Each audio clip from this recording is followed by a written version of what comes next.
commandment, and we've gone, I'm all right in that department. There's a few other ones I've got issues with, but do not murder, yeah, I'm pretty sweet on that. Well, I want to challenge people today, and I want to challenge people to think that there are many types of murder. You can murder somebody's reputation. You can murder somebody's self-respect. You can murder somebody's dignity. You can murder somebody's identity. You can say something to somebody and cause them to put that in their little pile of excuses that they've been building up for years to go and commit suicide. I wouldn't like to stand before the heavenly tribunal and be brought forward with several instances of people who have committed suicide in my life because I contributed, even in some small percentage of a way, for them to decide that their life was not worth living. Have we ever said to anybody who later on, years down the track, have committed suicide, not for what we said, but for some other reason, but have we ever said something negative to them that contributed to that? We're going to be judged on that. If he has an account of every single hair that's ever grown out of your head, then that's a pretty full-on accounting system, isn't it? If the heavenly realm, if Yahweh's heavenly body have some sort of record of every hair that's ever grown out of your face or on your head, sorry, you haven't got any hair, so, even out of your beard, then that's pretty devastating. That's pretty daunting, isn't it? So we want to make sure we're clear of that. What happens with slander? Why is slander, murdering somebody's reputation through slander, so dangerous? Well, if I just go up and murder David, heaven forbid, I murder him and he's dead. Now, if I say something to Bruce about David that's malicious, I murder David's reputation in Bruce's eyes, if he believes it. I'm murdering myself in doing it, and I'm murdering Bruce by giving him a false testimony of it. So three people are pretty much copying it. So in that regard, it can be a lot more dangerous than just physical murdering of an individual. Murder involves one victim, slander kills three: the speaker, the listener, and the subject. These last 2 weeks I've weathered accusations against this ministry and had the legitimacy of our leadership called scoffingly into question. So I've decided to go to the Word and see how I should deal with some of these slanderous posts. And I'll give you what the Heavenly Father gave me shortly. But in the meantime, I just wanted to share this. Now, in regards to our ministry, the founder, our Bet Din, our house of judgment, a structure of the leadership even here. If we're all on a desert island and we're all believers, we are commanded to set up courts of law. We are commanded to appoint teachers, we are commanded to appoint leaders, and we are commanded to appoint people in roles that they are suited for to help the community. You're commanded to do that. You don't ask by whose authority you do that by, any more than I say Bruce's attendance here on Sabbath is a commandment, so he does it. I don't go up to Bruce and say, Bruce, by what authority are you here today? Can you just tell me by what authority you're here? He's here because it's a commandment.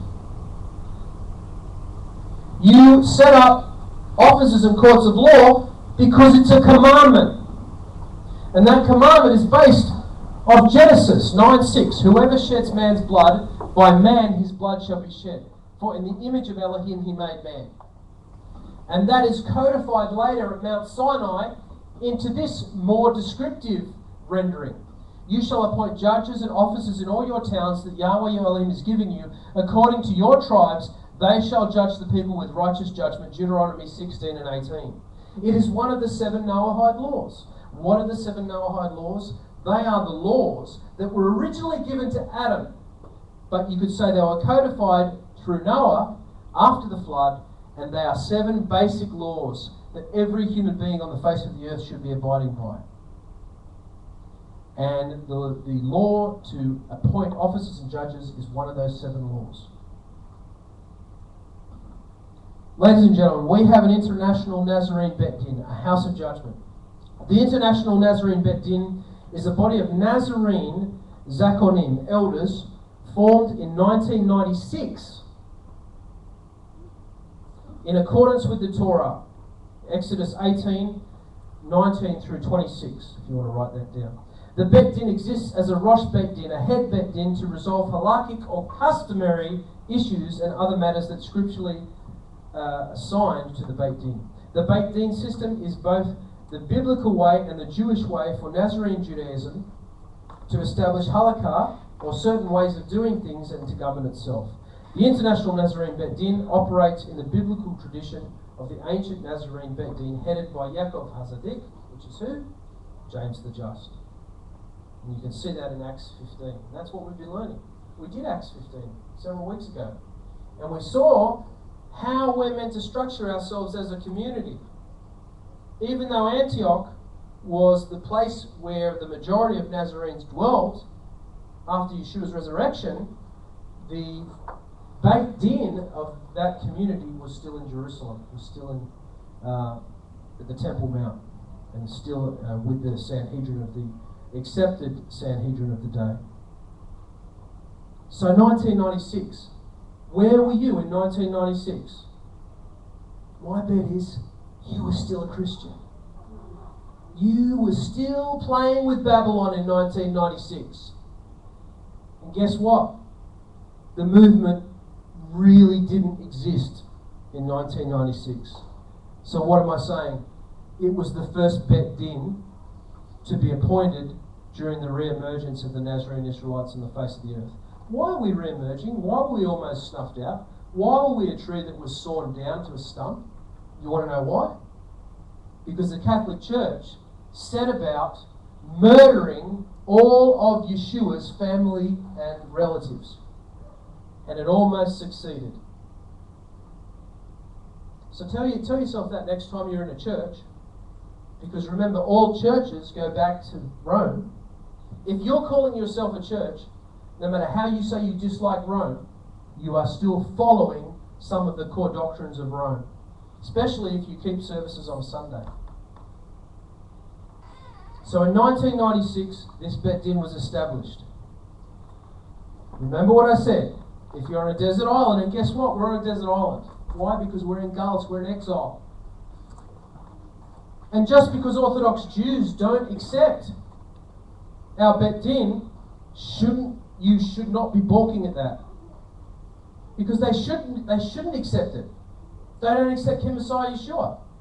So I don't want to be a part of anything that they're doing if they don't accept my Messiah as King. Sure, they'll give you good teaching, they'll do good Torah readings, they know their Hebrew, and they do have a lot of good commentaries and holy books, and they have a love of the land. But if they tell me to my face, declare, we don't accept King Messiah Yeshua, I'm dusting off my shoes and I'm moving on. And I don't care what do they accept about in our community or what they don't accept. I care what Yeshua accepts. I care what Yahweh accepts. I don't want to create an environment here that caters to the Orthodox Jew just for the sake of catering to the Orthodox Jew. I want to create an environment that's going to cater for bringing in lost sheep. And I'm telling you this, the more we structure it like an Orthodox Jewish synagogue, the less that's going to happen. You can do that if you want to appease your own earthly lust.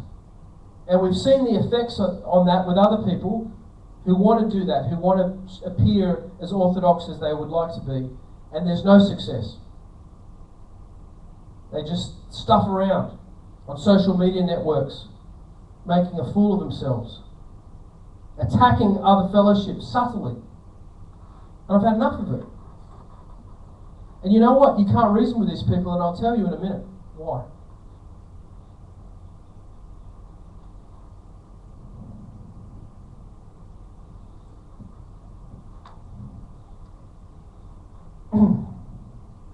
They don't want to listen. They don't want to listen to sound judgment.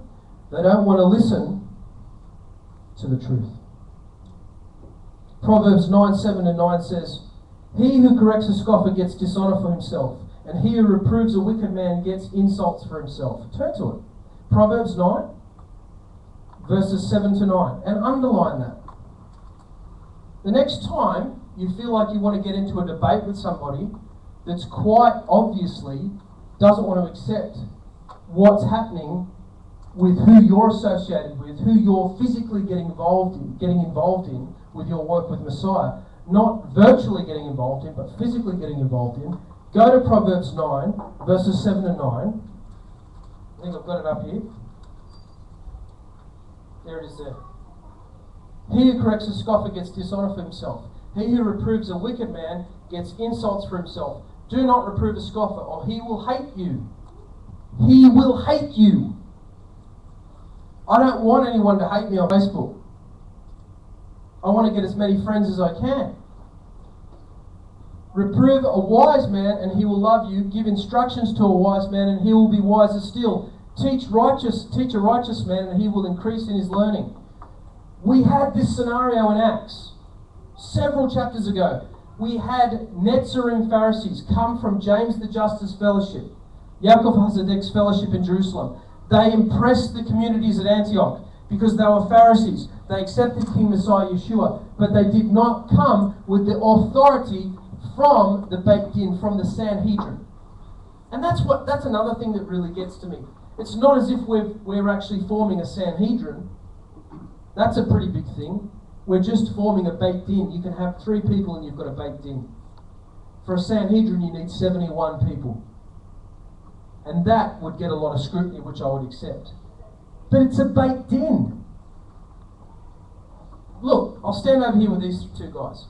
There you go, you've got a Beit Din. You've got a house of judgment right there. By whose authority have we formed this Beit Din just now? We're commanded to do it. We're commanded to do it. Alright. I've had my little... Alright, back to what I'm looking at here.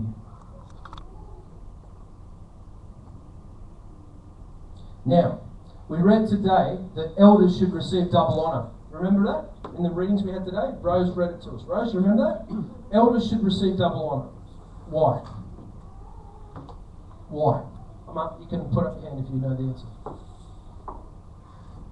Much is known, much is expected. Yep, that is right. James 3:1. Everybody turn to James 3. James chapter 3, verse 1. James chapter 3, verse 1.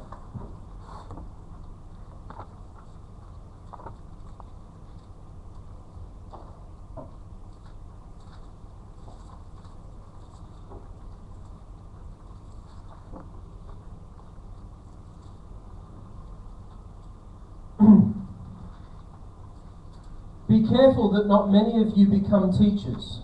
Be careful that not many of you become teachers. Because you know that we who teach will be judged more strictly. In other translations, it says, we'll receive double judgment. We'll pass under the rod of judgment twice. Just quietly, can I just let everybody who's here know? There's only a few people. I know it's a new stream, but I'm petrified. To tell you the truth, I don't know if I've got what it takes to be an elder. I'm hoping that I'm just going to be able to stand after one round of judgment rather than 2. Why am I going to be judged twice? Because I'm up here teaching people. And if I get something wrong, the Heavenly Father is serious about that. Because I'm leading the sheep astray. And if you're not shaking in your shoes about that, then there's something wrong. I always get scared when I hear people enthusiastically telling me how they want to become a rabbi or a teacher and how good they are. One of the qualities that you will see in a good teacher or rabbi is a little bit of trepidation, is a little bit of fear over that role, if you believe that everything you're preaching is true. Elders who direct the affairs of the congregation are worthy of double honour, especially those who work as preaching and teaching. You know what? It's hard work, and we saw that hard work, Bruce, didn't we, over the last couple of weeks? You saw how Rabbi Rob over here worked by the sweat of his brow with two individuals we had over here asking questions. And you could tell these two guys had laboured over these questions. They were multifaceted questions. And if I'd have been standing up there, I probably would have been cleaned up.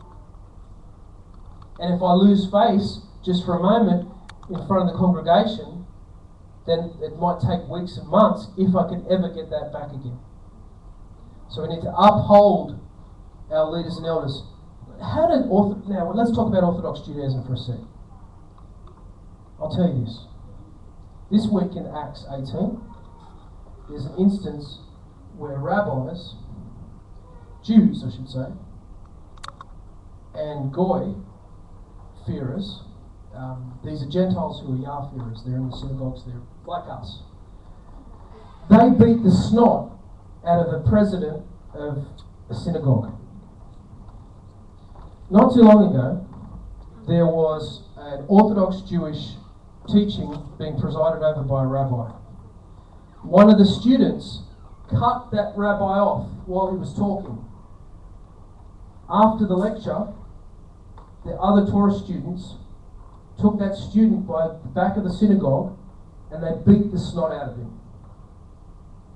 That's how much they revere their teachers.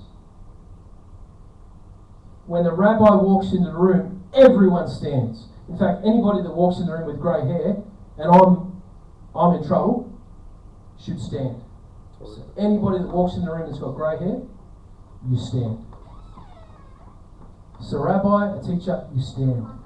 We need to get that reverence and that respect that the Jews have there. What does the word say? Unless your righteousness doesn't exceed that of the scribes and the Pharisees, you'll have no place in the world to come.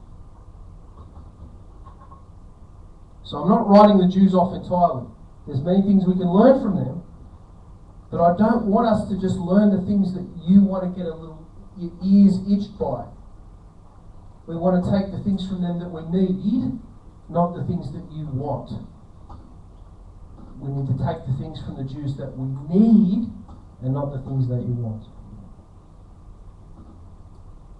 Teachers are important, by the way. If you don't have a rabbi that you're studying under or some sort of teacher that is your mentor, I'm about to quote scripture that you can't apply to you. Okay, remember Philip and the eunuch? Then Philip ran up to the chariot and heard the Ethiopian man reading Isaiah the prophet. Do you understand what you're reading? Philip asked. How can I, he said, unless someone explains it to me? We need to have a teacher who knows who we are. Not random pot shots on the web, smorgasbord for information. And I read this website that says this about this. Ugh. You need to get a guy who knows more Torah than you, who's a teacher, and you need to study his writings, and you need to walk with him, and he'll walk with you. How then can they call on the one they have not believed in? And how can they believe in the one whom they have not heard? And how can they hear without someone preaching it to them?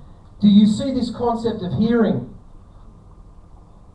You need to have somebody make the words airborne so you can hear them.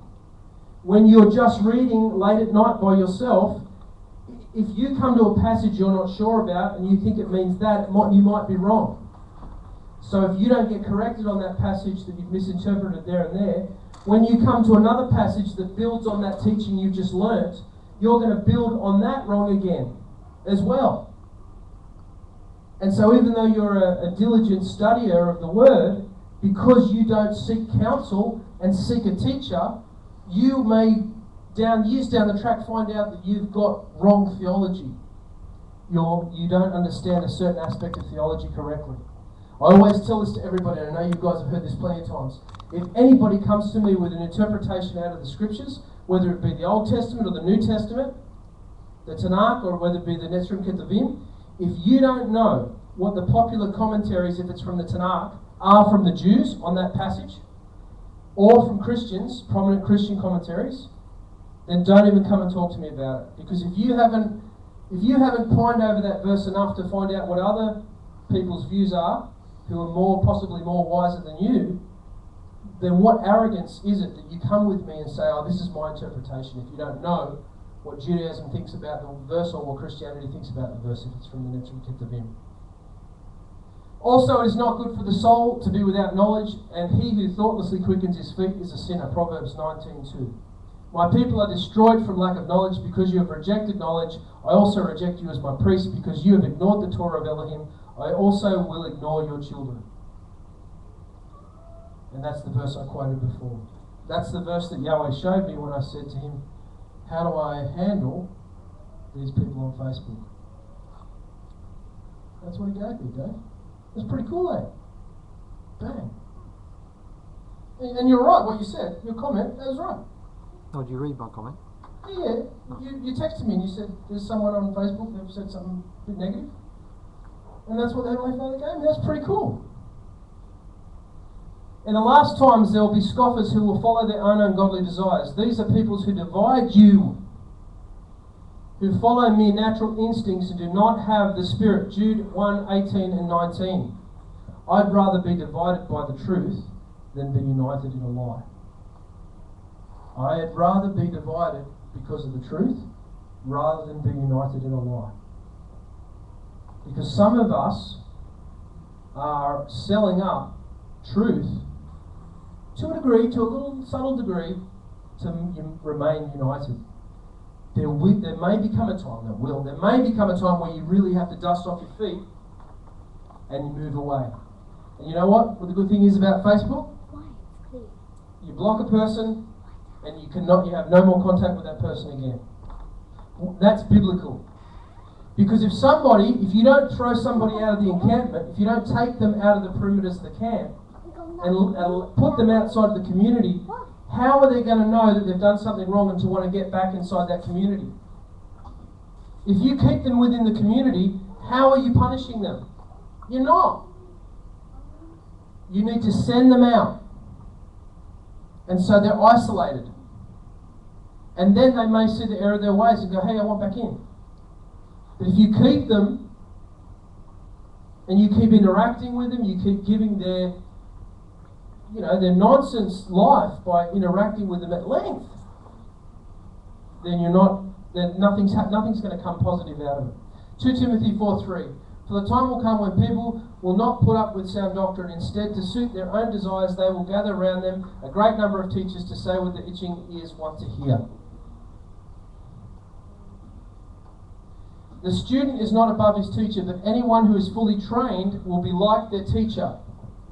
If you don't have a teacher that is teaching you Torah, you can't apply that scripture to yourself. Because who are you like? Oh, I'm like Messiah. Huh? Isn't it just a given that a teacher has to imitate Messiah? What does Shaul say? Imitate me as I imitate Messiah. He didn't say ignore how I act and imitate Messiah. They don't see Messiah. He's resurrected. He's not there. One of the reasons why you should get a teacher who you know and you can touch and you can interact with, so you can see how they act. Show and tell. Yeah. You know why the rabbis, the Torah students used to sneak in on the rabbis praying, which you think is pretty rude? You think, oh, that's rude. They're sneaking and watching they're not letting them know that they're watching and pray, and depending on the type of prayer it is, you could be all over the floor. The reason is because if that rabbi knows that his students are watching, his prayer is received by them, not Yahweh.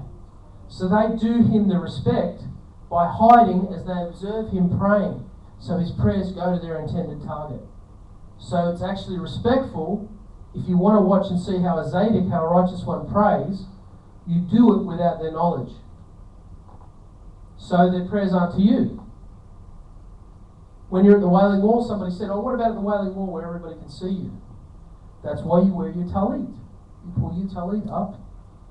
So all they see is this ghost. Bobbing head. Yeah. Because you don't want your prayers, because I'll see somebody praying quite piously, and I'll go, oh, look at Rose. Look at how she prays.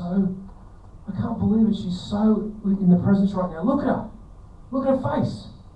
Her face is glowing. She's in your presence, look at that. And she hears me saying that. I've made her receive her reward right now. Because all of a sudden, everybody around her revere her because she's awesome at praying. I don't want to rob her of that. I don't want to see that.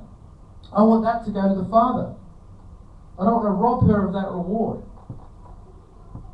That's why we give in secret.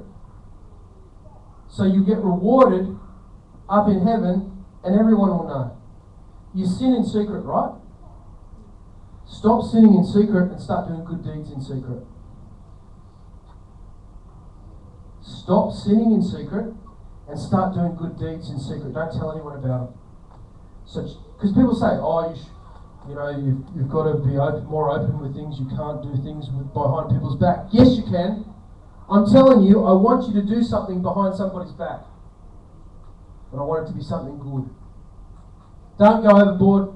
If you're on a budget, don't, use $200 out of your pay that your wife doesn't know about to do something good with it. You've got to check in with that, You've got to use your brain. So we don't want to rob anyone. So that's why they do that. See, there's another thing. I've just brought up another thing that the Jews do that I'm okay with. See, I'm not anti-Jewish. Baruch Hashem. Oh my goodness, I almost forgot. Open your Bibles to Acts chapter 18. Acts chapter 18. So basically all I wanted to say is just be careful with Facebook. There are a lot of people there that don't like the fact that we've had such an authoritative individual come and speak to us. There's a little bit of scoffing and things going on, so just be mindful of that. Okay, so Acts chapter 18. What happened in the last chapter? We had Shaul has just been to Athens. Athens was this mecca of idolatry. Chris, it was said about Athens that it was easier to find a god than it was a person. That's how many idols they had floating around the place. And we learned in Acts last time we studied it that the altar to the unknown God. Do you remember that? The altar to the unknown God is at Athens, and that's this altar that they sacrificed on, and it's halted a plague, and it says the altar to the unknown God. And Shaul uses that to actually preach to them because, in actuality, that altar was to Yahweh. Because out of all the gods that they worshipped in Athens, the one Elohim that they didn't know anything about was Yahweh, so they called it the unknown Elohim, the unknown mighty one. And so Athens was this hotbed of idolatry. Corinth is very similar, but it's kind of like Vegas. Imagine Las Vegas. That's Corinth. So what happens in Corinth stays in Corinth? No, that's not what you do. So Corinth has this kind of Las Vegas feel to it. The journey from the small cultural city of Athens to the large commercial city of Corinth was about 50 miles due west. While Athens was full of idols and under the control of great spiritual darkness, Corinth was also given to idolatry, and you're going to find out what sort very soon. They honoured Poseidon, the Elohim of the sea. The demonic powers behind Poseidon promised this seaport city lucrative commerce in exchange for worship and sacrifice. Now, we learned with Rabbi Rob last week that we've got to be very careful where we make purchases.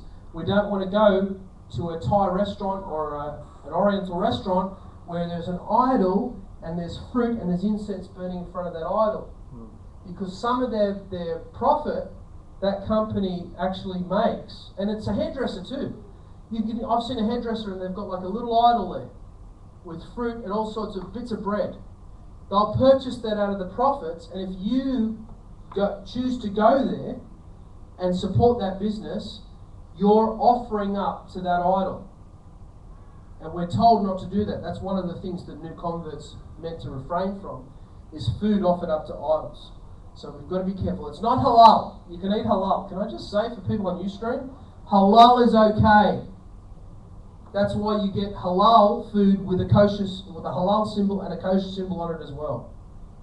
The Muslims have passed kosher food to be on the level of halal. So a Muslim will eat kosher and halal, right? The rabbinics, the Orthodox Jewish Kashrut Council, they don't accept halal as being kosher. Having said that, kosher is certainly better than food that is non-halal and non-kosher. Do you understand what I'm saying? And that's got nothing to do with food sacrificed to idols. Islam don't have idols. If you go into a mosque, there's no idol there. They used to. Here we go. Well, I'll chat with you about that later. I heard that. They're a monotheistic faith. They're one of the three Abrahamic faiths. What are they? Christianity, Islam, and Judaism. And we're kind of off Judaism, aren't we? Right, so there you go. Now, what are these gods?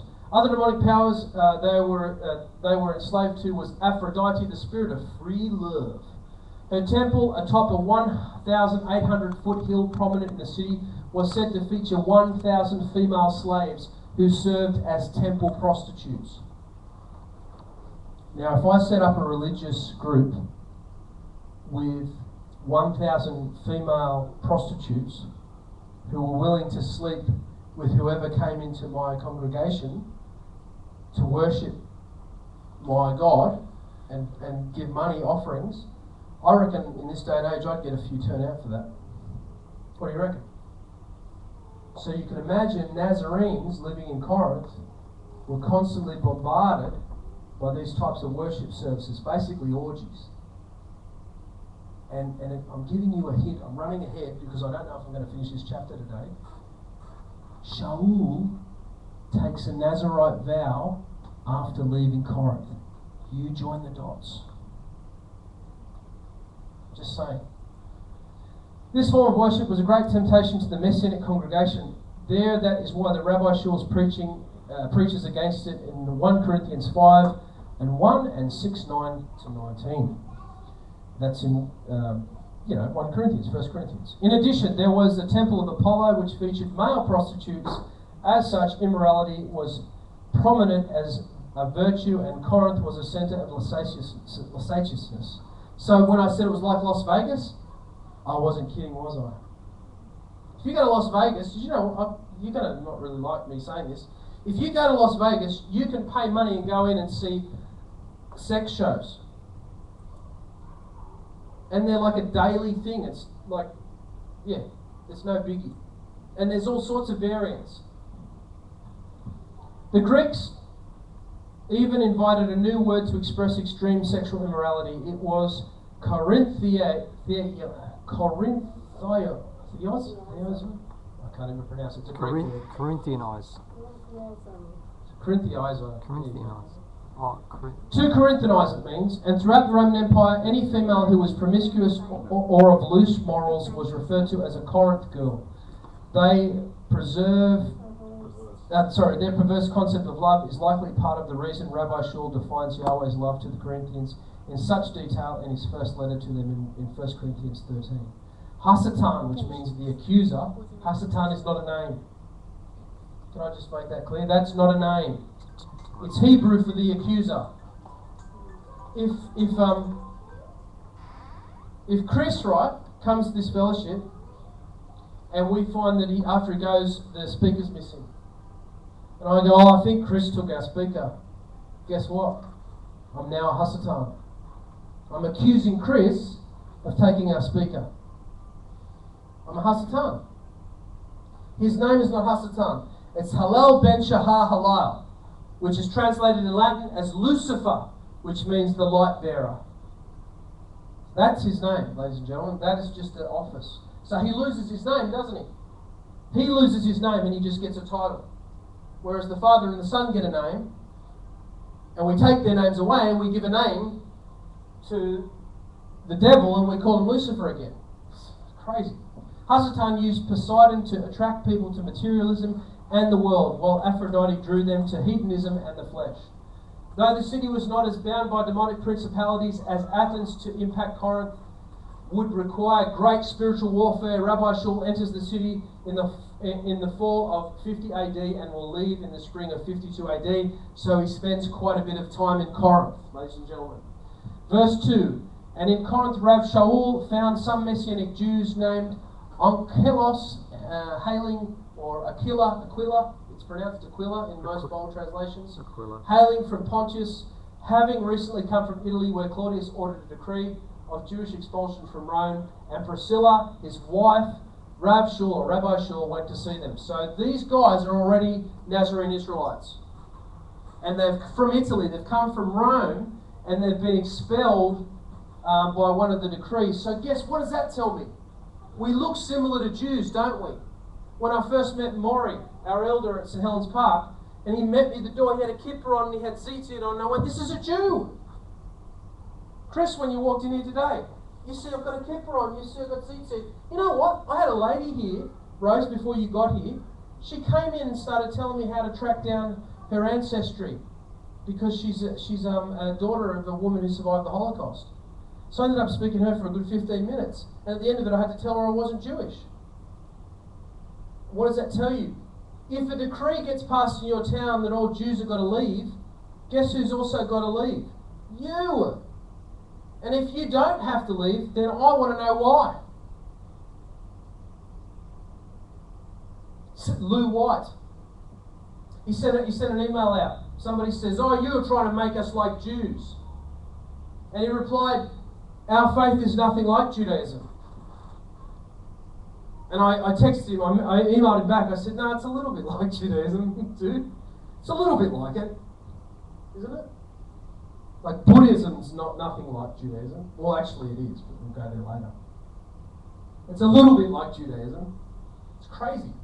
Of course this faith is a little bit like Judaism. To the world, we're going to look largely like Jews. If things go pear-shaped overnight, we're going to be sharing the same foxholes as the Jew. Everybody hear me? Yeah. Later, Rabbi Shaul writes in Romans 16:3-4, great Priscilla and Aquila, my fellow workers in Messiah Yeshua, who risked their own necks for my life, to whom not only I give thanks, but also all the congregations of the nations. Okay. So they were believers before Rabbi Shaul arrived. Like I said, the introduction of the Messianic Judaism into the synagogues of Rome led to a dissension and disorder in the Jewish community. This occurred in AD 49. Aquila and Priscilla may have been charter members in the congregation at Rome and exiled themselves to Corinth. And because he had the same livelihood as Rav Shaul, Rav Shaul was staying with them and he was working with them, for they were talit makers by trade. Most translations say tents. They were tent makers. No, they weren't tent makers. They were not tent makers. They made little tents. That's a tent. This is what they made. They made talits. Talit hagadol, and the little talits, the talit kazans. Katan. Katan, yeah. In addition to Corinth, we have a record that Rabbi Shaul was also functioned as a bivocational missionary in Thessalonica, 1 Thessalonians 2:9, and in Ephesus, Ephesians 20:34 say this. What does bivocational mean? It means that at times when he could not support his ministry through offerings and wages that he was worthy of by people he was teaching, he would support his ministry by making talits or talatot, little tents, prayer shawls. And that is all right. If you're an elder or a teacher, you need to have a secular trade under your belt. There are teachers within our movement who refuse to work, and that is not biblical. If times are tough, they need to pull up their bootstraps and get in and do some mundane work. Their ministry is not as best as it could be at that time, but when things pick up, then they can maybe leave the job and get back into doing full-time ministry. But they're not to be a burden on the congregation to the point where they're just on the street begging and pleading people to come out of Babylon. If I was a beggar on the street, starving, who's going to believe my message? I'm going to probably be dead in a few hours because I'm starving. Oh yeah, let's join this guy. It's crazy. For Rav Shaul, his work as a talit maker, which would have included tying tzitzit. What tzitzit? That's these things here. It's a biblical commandment to wear tzitzit. You shall wear tassels throughout your generations. So that you may see them and look upon them. Yeah. And it's easy. Yahweh's made it so easy for you to find out if you've come to the right place. I went to see the 12 tribes out of Peppercorn Creek, that cult out of Peppercorn Creek. There are a bunch of people that dress and live like late Victorian sort of century people. Their women sort of dress, quite old-fashioned, and the men dress quite old-fashioned, and they wear these headbands, Bruce. They wear these twisted headbands. And I'll tell you what, when you turn up, you feel like you've gone to old Sydney town. Not one of the men were wearing these. one of the first things I said to the leader. And they don't tell you that they have a leader. They go, oh, we don't have a leader. I said, yes, you do. Yes, you do. You don't have a leader. That's not biblical. You need somebody that's taking responsibility for what is going on here. And eventually I found the guy I was talking to was the leader. But he wouldn't say he was the leader. I said, where are your tzitzit? He says, oh, we don't believe. Okay, see you later. That's easy. That's easy! That people are deceived by it. I've seen people that have come into this walk, and because they like the way they make bread, and they're very economical the way they do things, and they do things that they don't use, or heaven forbid they would never use disposable plates like we're about to use when we go and eat in a minute. That's just a no-no. They would not do. They want to be in a community that do those things, and they sell up the truth to go and do those things and have their itches scratched where they're feeling itchy. You see it all the time. So tzitzit. If you're seeing somebody wearing tzitzit, that's a good thing. Remember in Zechariah, 10 men from the nations will grab a hold of the Jews' tzitzit, and they'll say, we perceive that Yahweh is with you. And they hold on to these cords. Remember Yeshua with the woman with the issue of blood? And she came up and she grabbed the cords and she was instantly healed. And Yeshua said, who touched me? And his disciples said, Sovereign, everybody's touching you. You're in a crowd. He says, no, somebody touched me and I perceived power came out of me.